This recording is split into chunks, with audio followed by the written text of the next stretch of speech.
Have you ever felt like a total stranger in a new place? Like you're trying to navigate public transportation, but it's like a different language? You're standing there wondering which bus to take, but your shy self is like, nah, I'll just wait and observe.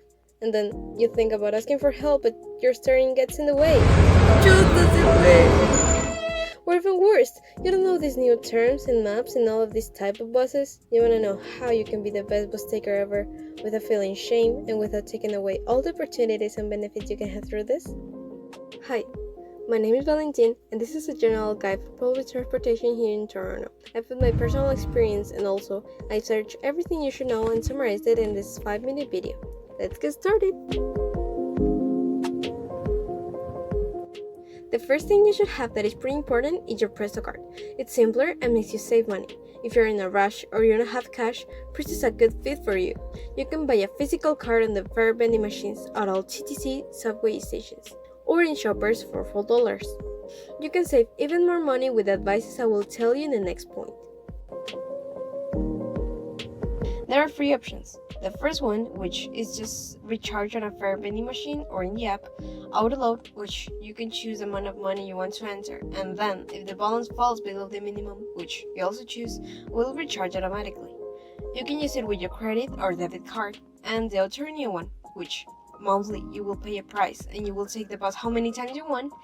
I believe that most of them you have to pay monthly more than $100. It depends, I will leave the fare here, but if you don't travel a lot, here are the single fares. The fares will depend on which type of buses you take, where you live, and how old are you.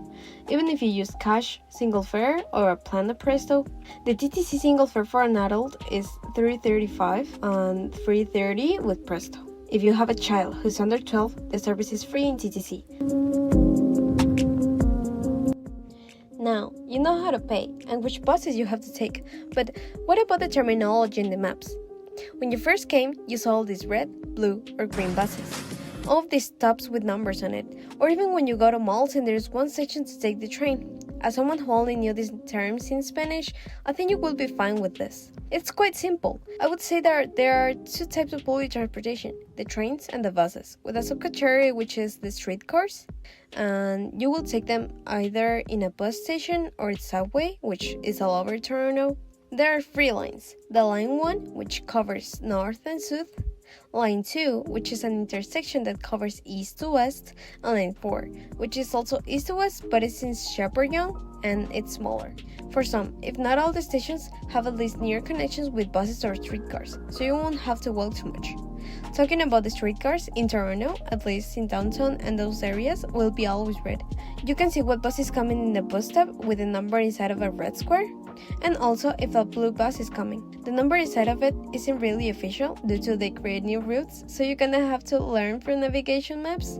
There are also stops for disabled people and non-disabled people. It depends on the place, and sometimes you just have the bus stop with nothing else. So, for the last tip, I'm gonna give you some advices. The app that I use to go to other places is either Transit or Google Maps. Personally, I prefer Transit because it tells you when exactly the bus is coming, what is the most accurate route, and if it's full.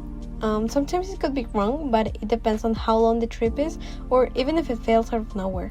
Be prepared because each week or sometimes some routes will close, and it's also an advantage of the app because the app notifies you. Also, although I already told you, you should register in the Presto app. If you lose your physical card, you can have all your money back and you don't have to worry except about buying another one. Inside of a terminal, there are some things that are not specifically a rule, but will make you nicer between people. You should stay on the right on the escalator because some people want to catch the train sooner and they will walk on the left. Also, inside of the train, there are 2 colors, red and blue. Red seats are for everyone, but the blue seats are preferred for disabled people. And remember that not all disabilities are visible. So, personally, I prefer that if there are any red seats available, I will go for them.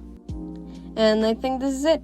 Thank you for watching my video. You can rewatch it how many times you want, and remember that everyone has their own process. There is no way to understand everything all at once, and so don't worry if you make mistakes. We're all foreigners, and with my video, even if it helps you a little bit, I'm really grateful for that. Remember to be kind and drink water, and see you next time.